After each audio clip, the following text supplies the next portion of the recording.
At Sun, our priority is to support students' dreams and hobbies.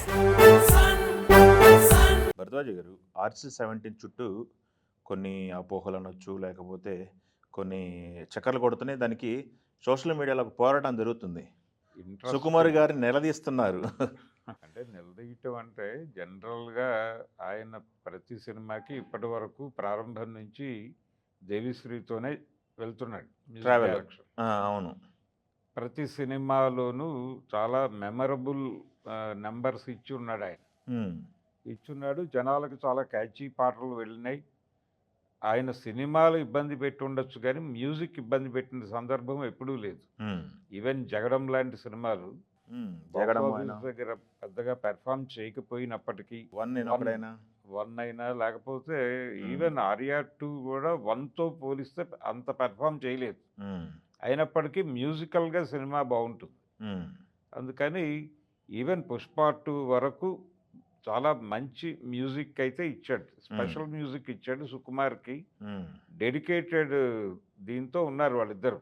Bonding విపరీతమైన bonding ఉండేది, అవగాహన ఉండేది. ఆయన ఏం తీస్తాడో ఈయనకు తెలుసు. కాబట్టి ఇప్పుడు కొత్త మ్యూజిక్ డైరెక్టర్ పేరు వినిపిస్తోంది. రామ్ చరణ్తో సుకుమార్ చేయబోతున్న ప్రాజెక్టుకి ఇంకా లాంచ్ అవ్వలేదు కానీ దానికి సంబంధించిన అప్డేట్ల వరద అయితే మొదలైంది. ఊహాగానాలు. ఆ ఊహాగానాల్లో ప్రధానమైన ఊహాగానం మ్యూజిక్ డైరెక్టర్ మారుతున్నాడు ఈసారి. శాశ్వత్ సత్యదేవ్ అనేటువంటి కొత్త మ్యూజిక్ డైరెక్టర్ వస్తున్నాడు. ఆయన దురంధర్ సినిమాకి పనిచేశాడు. అంటే దానికి ఒక జాతీయ స్థాయిలో గుర్తింపు రావడంతో పాటు చాలా పోటీ ఇచ్చినటువంటి సినిమా పుష్పకి.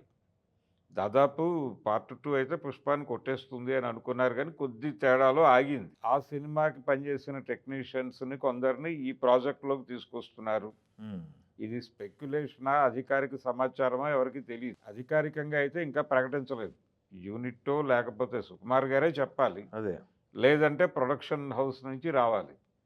అక్కడి నుంచి రాలేదు కానీ సోషల్ మీడియాలో ఈ ప్రాజెక్టుకి సంబంధించి దేవిశ్రీని పక్కన పెడుతున్నారు అనేది చక్కర్లు కొడుతోంది. ఆల్రెడీ డిస్కషన్స్ నడిచిపోతున్నాయి దాని మీద. ఇదే టైంలో దీనికి ప్యారలల్గా ఎన్టీఆర్ ప్రాజెక్ట్కి అక్కడ అనిరుద్ధ్ వచ్చాడు తమన్ ప్లేస్లో. త్రివిక్రమ్ ప్రాజెక్ట్ అనిరుద్ధ్ అన్నారు వాళ్ళు. అవునవును, అదే అనౌన్స్ చేశారు డైరెక్ట్. అక్కడ దేవిశ్రీ నుంచి తమన్కి షిఫ్ట్ అయ్యి తమన్ నుంచి ఇప్పుడు అనిరుద్ధ్కి షిఫ్ట్ అవుతున్నాడు త్రివిక్రమ్. ఏమిటిది అనేది ఒక చర్చ మ్యూజిక్ డైరెక్టర్లకు సంబంధించి. దాదాపు అలాంటి డిస్కషనే ఇక్కడ ఇంకొంచెం లోతుగా మొదలైంది ఇది. ఎందుకంటే డే 1 నుంచి ఈ రోజు వరకు దేవిశ్రీతోనే ట్రావెల్. అవును, వదలలేదు. ఇప్పుడు సడన్గా వదిలేయటం ఏమిటి, బాండింగ్ వదిలేస్తే అది సినిమా మీద ఎలాంటి ప్రభావం చూపిస్తుంది అనేది. అంటే ప్రాజెక్టును బట్టి టెక్నీషియన్స్ని ఎంచుకోవటం అనేది జరుగుతుంది. అలాగే డైరెక్టర్ డెసిషన్ ఒకటే ఉండదు చాలా సందర్భాల్లో. అవును, ఇతరుల ప్రభావం కూడా ఉంటుంది. ఆ కాంటెంపరీ, ఆ టైము, ఆ సబ్జెక్టు ఇలా పెడితే బెటర్ అవుతుంది అనే సలహాలు వస్తాయి. అది ప్రొడక్షన్ హౌస్ నుంచి రావచ్చు. ఇప్పుడు సడన్గా ఫిక్స్ అయి ఉంటారు జనాలు అందరూ, మన హీరోకి ఈ మ్యూజిక్ డైరెక్టర్ అయితే బాగుంటుంది అని. ఆ ఫిక్స్ అయిన టైంలో ఎవరో కొత్త మ్యూజిక్ డైరెక్టరు, వాళ్ళకి కొన్ని ఆస్పిరేషన్స్ ఉంటాయి. ఇప్పుడు ఎన్టీ రామారావు గారి యుగంధర్ సినిమాకి సడన్గా ఇళయరాజా మ్యూజిక్ డైరెక్టర్ అని అనౌన్స్ చేశారు. చేయగానే ఎన్టీఆర్ ఫ్యాన్స్ అందరూ కంగారు. అది ఇతనెవరు, మనం సత్యం గారు చక్రవర్తి గారు ఉండాలి కదా, ఇదేంటి ఏదో కొత్త పేరు ఇళయరాజా అంటున్నారు అని. అంటే ఆ ప్రెజర్ ఎక్కడి నుంచి వచ్చింది? పీతాంబరం ప్రొడ్యూసర్ ఆ సినిమాకి ఆయన కొడుకు వాసు గారు మొదలుపెట్టాడు, ఇళయరాజాని పెడదాం, కొత్తగా ఉంటుంది. అంతకుముందు అన్నదమ్ముల అనుబంధం చక్రవర్తి గారు చేశాడు, అంతకుముందు సత్యం గారు చేశారు. కాదు, మనం కొత్త ట్రెండ్ వెళ్దాం, ఇళయరాజాని పెడదాం అని. కాబట్టి ఎవరో ప్రెజర్ ఉంటుంది, ఏదో ప్రెజర్. 4 బ్రెయిన్స్ కూర్చుంటే అది పెద్ద ప్రాజెక్ట్. అవును. కాబట్టి దానిలో ఒక డెసిషన్ ఎవరి వైపు నుంచి అయినా వస్తే వచ్చి ఉండొచ్చు. ఈసారి వచ్చి ఉండొచ్చు, లేకపోతే ఆయన హీరోగా టర్న్ అయ్యారు కదా, ఎల్లమ్మ సినిమా హీరోగా చేస్తున్నారు కదా. అవును, డెడికేటెడ్గా చేయగలడా లేదా అని చెప్పేసి అది కూడా అయి ఉండొచ్చు. ఏదైనప్పటికీ వీళ్ళు ప్రాజెక్ట్ బెటర్మెంట్ గురించి ఆలోచిస్తారు ఎవరైనా. ఆ ఆలోచించిన క్రమంలో ఈ అడ్వైజ్ వచ్చుండొచ్చు, ఈ సత్యదేవుని వాడదాము అని. వచ్చినప్పుడు దానికి ఓకే చెప్పుంటాడు ఆయన. చెప్పుంటాడు, నేను చేయించుకోగలను అనేటువంటి కాన్ఫిడెన్స్ ఉండుంటుంది ఆయనకి. అదే. అలాగే ధురంధర్‌కి అతను పనిచేసిన తీరు గురించినటువంటి రిపోర్ట్‌లు ఉండుంటాయి. హ్మ్. ఇవన్నీ కలిసి ఓ డెసిషన్ తీసుకోవటం తప్పేమీ కాదు. రేపొద్దున మళ్ళీ కలిసి పనిచేయొచ్చు. హ్మ్. కొన్నిసార్లు కొంతమందికి అలా బ్రేక్ వస్తుంది, మళ్ళీ కలుస్తారు. అంతే తప్ప ఇదేదో శాశ్వత శత్రుత్వమో లేకపోతే శాశ్వత మిత్రత్వమో ఉండదు. చాలా చూసాను ట్విట్టర్‌లో వాళ్ళిద్దరి కాంబినేషన్‌లో వచ్చిన పాటలన్నీ పోస్ట్ చేస్తూ ఇది అవును. పోస్ట్ అంటే చేస్తూ ఈ పాటలు మనం మిస్ చేసుకుంటామా? ఈ వర్క్‌ని మిస్ చేసుకుంటామా? అదే. అదే. అని చెప్పేసి అంటే చాలా అవే పాటలు మళ్ళీ కొత్త ఓపెనింగు, కొత్తదనం వస్తుందేమో, ఆ కొత్తదనం సినిమా విజయానికి దోహదపడుతుందేమో ఎవరు చెప్పగలరు? అంతే కదా!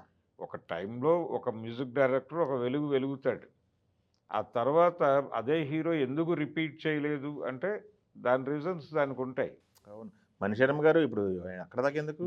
మణిశర్మ గారు చిరంజీవికి, భారతికి, బాలకృష్ణ గారికి, వెంకటేష్‌కి, నాగార్జున ఎవరికైనా మణిశర్మ 2 దశాబ్దాలు అయితే ఎళ్ళారు కదా! అన్నారు. ఆ! ఇప్పుడు మణిశర్మ గారిని పట్టుకురండి అంటే ఎవరు ఊ అనో, కీ అనో, కమ్మనో అనరు గదా! అదేలే. ఎందుకనరు? రియాక్ట్ ఎందుకు కారు అంటే ఆ టైం అది. కాబట్టి ఆ టైం మారుతోంది. మారిన టైంలో చేంజ్ అకార్డింగ్ టు టైమ్స్ అంటారు గదా! ఆ పద్ధతిలోనే వెళ్తున్నారేమో. మీరన్నట్టుగా ఆయన ఎల్లమ్మలో బిజీ అవ్వటం వలన, నేను దీనికి డెడికేట్ అవ్వలేను అని చెప్పటం వలన ఆయన ఆప్షన్ చూసుకొని ఉండొచ్చు. హ్మ్. ఇది కూడా అధికారిక సమాచారం కాదు. కాదు కదా! తర్వాత దీంతో పాటు హీరోయిన్ ఎవరు అనే చర్చ. ఆ! ఫీమేల్ లీడ్ ఎవరు ఈ సినిమాలో అనగానే 'రష్మిక' పేరు హ్మ్. వచ్చేసింది తెర మీదకి. హ్మ్. అంటే ఆల్రెడీ 'పుష్ప 1' నడిచింది, 2 నడిచింది. ఇది మూడో సినిమా అవుతుంది. ఈ సినిమాకి కూడా 'రష్మిక'ని రిపీట్ చేస్తున్నారు. ఆవిడతో ఆల్రెడీ చర్చలు జరిగిపోయినాయి. ఆవిడ ఓకే చెప్పేశారు. హ్మ్. సైన్ అయిపోయింది. ఆవిడ సెట్స్ మీదకొచ్చేస్తున్నారు అన్న టోన్‌లో బయట ప్రచారం జరుగుతోంది. దీనికి కూడా అధికారిక ప్రకటనలు లేవు. లేదు. అవును.